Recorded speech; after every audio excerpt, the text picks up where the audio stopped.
Page 4, Chapter 2. 19 hours earlier. Sunday, April 14th, 1912, 7:15 a.m. First class suite, B deck, RMS Titanic. George woke up early that morning, half expecting to hear Papa calling him for chores. But then he remembered the Titanic. He was on the greatest ship in the world. It was their 5th day at sea.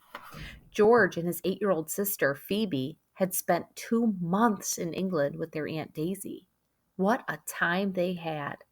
As a surprise for George's 10th birthday, Aunt Daisy took them to see the Tower of London, where they used to chop off your head if the king didn't like you. Now they were heading back to America, back to Papa and their little farm in upstate New York. George got out of bed and knelt by the small, round window that looked out on the ocean.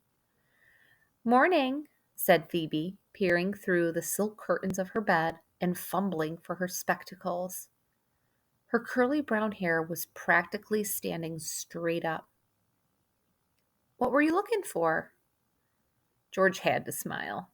Phoebe always had a question, even at the crack of dawn. Maybe that's why she was the smartest little sister in the world.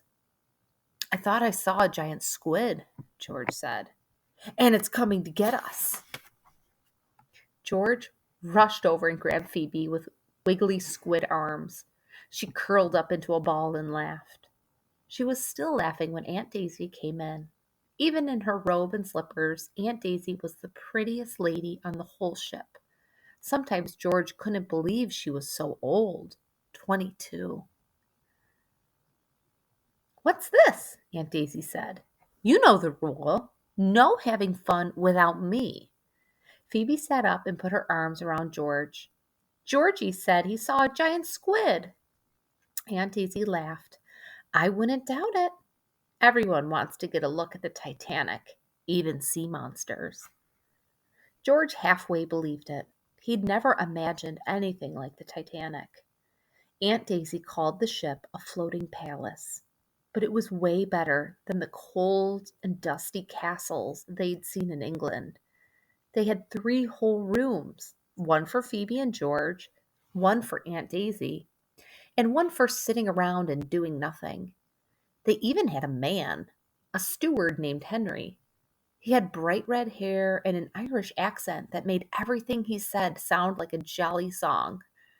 "Some fresh towels for your bath?" he would say. "Some cocoa before bed?" And just before they turned out the lights for the night, Henry would knock on their door and peep his head in. "Is there anything else you might need?" he'd ask. George kept trying to think of something he needed. But what could you ever need on the Titanic?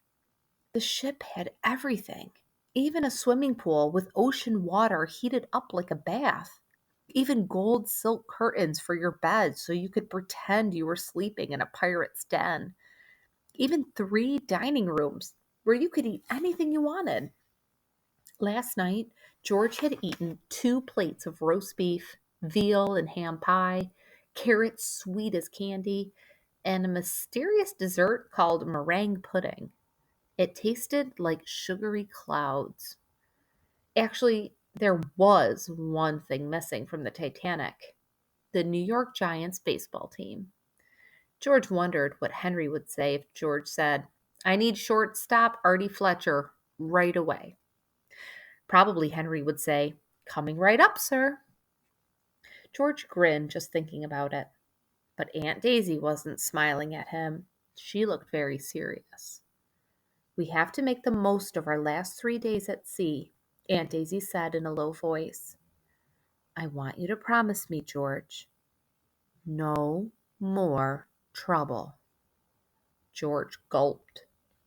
Was she really still mad at him for last night?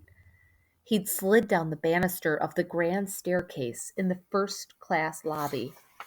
How could he resist? The wood was so shiny and polished, curving around like a ride at the fair. "That lady could have moved out of the way," George said. "How could she?" Phoebe said. She was wearing 100 pounds of diamonds. Aunt Daisy almost smiled, George could tell. No, she could never stay mad at George for long.